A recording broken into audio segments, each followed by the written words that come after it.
బాజీ గారు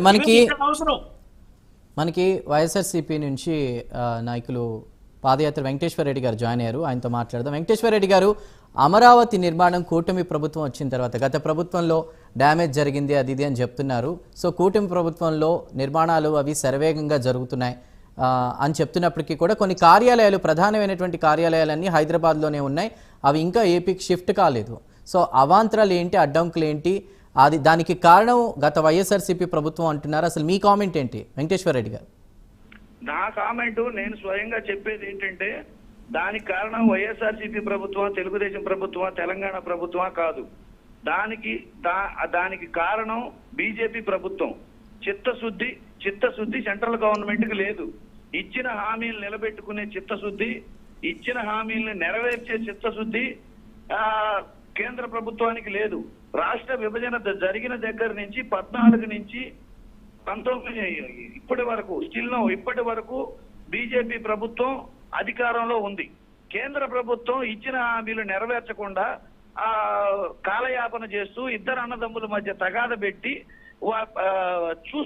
వేడుక చూస్తూ ఉన్నారు. వేడుక చూస్తూ ఉండి ఉమ్మడి రాజధానిగా 10 ఏళ్ల పాటు మనకు అక్కడ ఉన్నా గానీ దాన్ని కాదని చంద్రబాబు నాయుడు గారు తీసుకొచ్చి ఇక్కడ పెట్టే అక్కడి నుంచి ఇక్కడికి వచ్చి చెట్టు కింద ఉండి పరిపాలన చేస్తానని చెప్పాడు. సరే, చెట్టు కింద పరిపాలన చేస్తానన్న దమ్మున్న ఆయన విభజన హామీల్లో ఇచ్చిన కార్యాలయాలన్నీ ఇక్కడికి తరలించారా? అక్కడ మనకి ఇచ్చిన ఆస్తులన్నింటినీ వాటి విలువ కట్టి మరి దానికి ప్రత్యామ్నాయం ఏమైనా ఏర్పాటు చేశారా? వదిలేసి, కట్టుబట్టలతో వదిలేసి ఇక్కడికి వచ్చారు. వచ్చి ఆయన సొంత ఆస్తి వదిలేసినట్టు, ఆయన ఏదో త్యాగం చేసినట్టు ఆంధ్రప్రదేశ్ ఆస్తులు, ఆంధ్రప్రదేశ్ ప్రజల ఆస్తులన్నింటినీ అక్కడ తాకట్టు పెట్టి ఇక్కడికి వచ్చారు. వచ్చేసి గత ప్రభుత్వం, అంతకుముందు ప్రభుత్వం ఒకరి మీద ఒకరు చెప్పుకుంటున్నారు. ఇక్కడ రాష్ట్ర విభజన జరిగింది, చట్టం ఏం చెప్తుంది అది చెయ్యాలి కదా. ఎవరు అధికారంలోకి వచ్చినా అది చెయ్యాలి కదా.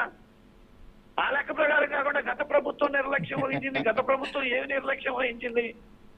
గత ప్రభుత్వం ఏమి పోనీ గత ప్రభుత్వం నిర్లక్ష్యం వహించింది. వెంకటేశ్వర రెడ్డి గారు, అంటే ఇందాక ఆంజనేయ రెడ్డి గారు లేదా సంపత్ గారు మాట్లాడింది ఏంటంటే, గతంలో వైఎస్ఆర్సీపీ ప్రభుత్వం అశ్రద్ధ చూపించింది, అమరావతి కాన్సెప్ట్ అసలు ఇష్టం లేదు, విశాఖలో రాజధాని పెడదాం అనుకున్నారు, అందుకని ఎలాంటి ప్రధానమైనటువంటి కార్యాలయాలు ఏపీకి రాలేదు, ఆలస్యం అక్కడే జరిగిందని చెప్తున్నారు.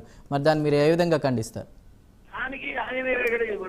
అమరావతి కాన్సెప్ట్ ఇష్టం లేదు అనే దానికి తెలంగాణలో ఉన్న ఆంధ్రప్రదేశ్ కార్యాలయాలను తరలించడానికి ఏమి సంబంధం?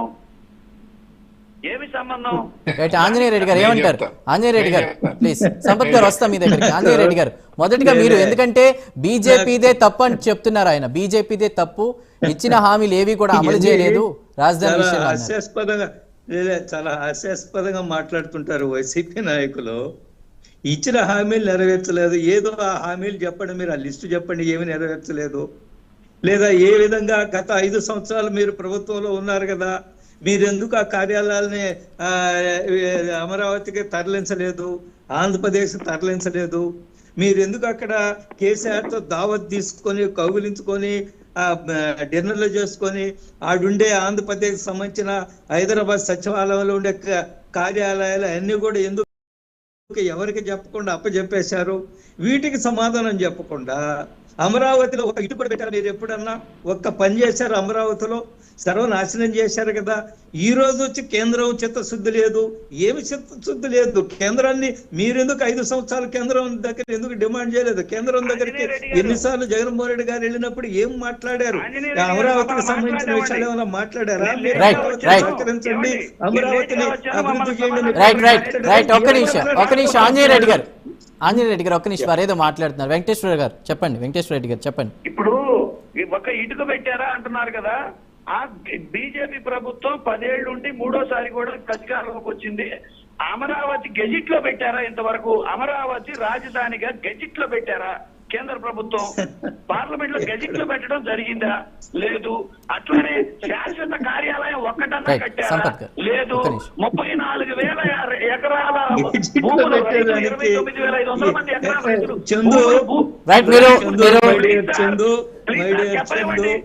రైట్ రైట్ ఆంజనేయ రెడ్డి గారు ఒక్క నిమిషం సంపత్ గారు మీరే ఉంటారు చెప్పండి.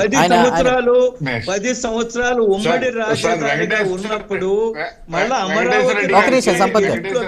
ఎక్కడన్నా చాలా స్పష్టంగా కిషన్ రెడ్డి గారు పార్లమెంట్ లో ఏం చెప్పారంటే అమరావతి రాజధాని మ్యాప్ కూడా చూపించారు. అది కూడా రైట్ ఆంజనేయ రెడ్డి గారు ప్లీజ్ 1 మినిట్ సంపత్ గారు చెప్పండి, సమయం లేదు. సంపత్ గారు చెప్పండి. సార్ ఇక్కడ ఏంటంటే అమరావతికి అడ్డంకులు తెలియపోయింది. మొన్న జూన్ తోనే ఇప్పుడు 10 సంవత్సరాలు ఉమ్మడి రాజధాని కాస్త పోయింది. ఇప్పుడు రాష్ట్రానికి సంబంధించి క్యాపిటల్ ఏదైతే అమరావతి ఉందో అమరావతిని ఇప్పుడు గెజెట్ లో పెడతారు. అమరావతి రాజధానిగా 100% వస్తుంది. వెంకటేశ్వర రెడ్డి గారికి అనుమానం పల్లె. రెండోది వాళ్ళకి చిత్తశుద్ధి ఎక్కువ, వైసీపీ నాయకులకి. వాళ్ళ చిత్తశుద్ధి ఏంటంటే ఎక్కడ కూడా ఇందాక ఆంజనేయ రెడ్డి అన్న మాట అనవసరంగా అనేసి రేవని ఎక్కడైనా క్యాపిటల్ లో ఒక రాయి పెట్టారో వాళ్ళు అడుగుతున్నారు. అలా ఆంజనేయ రెడ్డి అన్న వాళ్ళు రాష్ట్రంలోనే ఎక్కడ రాయి పెట్టలేదు, ఒక కిట్టుకు పెట్టలేదు, ఒక మట్టి తట్ట పట్టే లేదు. వాళ్ళు ఇంకా అమరావతిలో ఏం పెడతారు? కాకపోతే వాళ్ళకి ఏంటంటే చిత్తశుద్ధి ఏంటంటే ఎటువంటి పరిస్థితుల్లో రాష్ట్ర ప్రజల్ని చంపుకొని తినాలి, రాష్ట్ర ప్రజలకు అమరావతి రాకూడదు, రాష్ట్ర ప్రజలకు ఏ ఆఫీస్ ఎక్కడ తీసుకొచ్చి పెట్టాలి కూడా వాళ్ళకి తెలియదు. ఎందుకంటే వాళ్ళ చిత్తశుద్ధి ఏంటంటే ఎటువంటి పరిస్థితుల్లో రాష్ట్రాన్ని నాశనం చేయాలనే చిత్తశుద్ధితో వాళ్ళు పనిచేశారు. రెండోది ఏదైనా మాట్లాడితే కేసులు, మాట్లాడితే రాజకీయాలు చేసి ఈ రోజు మళ్ళీ కొత్త మాట్లాడుతున్నారు. ఎవరిచ్చి ఉన్న ఫలంగా కార్యాలయాలను ఇచ్చేశారు.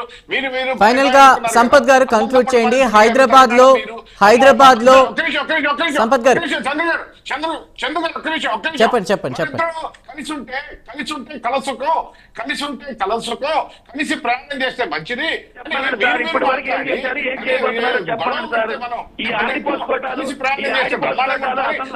రైట్, వారు అదే ప్రశ్న అడుగుతున్నారు. సంపత్ గారు వెంకటేశ్వర రెడ్డి గారైనా అదే బీజేపీ ప్రభుత్వాన్ని నిందిస్తున్నాడు. బాగానే ఉంది. బీజేపీ ప్రభుత్వం తీసుకుని ఏ నిర్ణయానికైనా నువ్వు ఎప్పుడైనా వ్యతిరేకించడా? నీకంటే పొడుగున్నట్టున్నారు బీజేపీ వాళ్ళు. ఆనాడు ఏమన్నావు? బీజేపీ ప్రభుత్వాన్ని మెడలోంచి ఏదేదో చేస్తారన్నావు. చేయకుండా ఈ రోజు మళ్ళీ బీజేపీ ప్రభుత్వాన్ని నిందించడం ఎంతవరకు కరెక్ట్ అని అడుగుతా ఉన్నావు. రైట్ సంపత్ గారు, రైట్ చూద్దాం మరి ఇంకెన్నాళ్ళు టైం పడుతుంది. ఎందుకంటే ఆల్మోస్ట్ ఇందాక వారు అన్నట్టు 3 ఏళ్ళు మాత్రమే ఉంది. ఎలక్షన్ 1 ఇయర్ పోయిన తర్వాత కూడా అది పక్కన పెట్టేస్తే ఆ 3 ఏళ్లలో ఒక స్టేజ్కి అమరావతిని తీసుకొస్తామని చెప్తున్నారు. కాబట్టి మ్యాన్ పవర్ని పెంచి, లేబర్ ఎఫిషియన్సీ పెంచి